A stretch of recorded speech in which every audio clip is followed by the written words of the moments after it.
Rumput laut adalah salah satu jenis dari makanan laut yang berkhasiat untuk kesehatan tubuh, yang kaya akan protein yang baik untuk peningkatan kualitas kesehatan tubuh. Juga memiliki banyak kandungan vitamin seperti vitamin A, vitamin B12, kalsium, zat besi, kalium, dan iodium.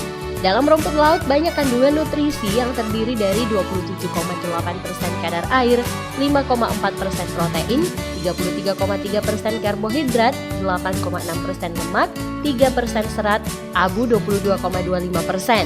Kandungan yang terdapat dalam rumput laut jenis spirulina juga dapat mengurangi hambatan sel-sel darah dan meningkatkan produksi sel darah merah dalam tubuh.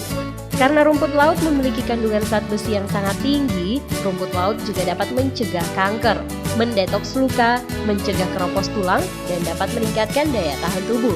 Karena rumput laut memberikan stimulan yang berfungsi menjaga daya tahan tubuh dan menghasilkan antibodi, sitokines, dan sel-sel lainnya yang berguna meningkatkan imunitas dalam tubuh. Indgo TV memberitakan.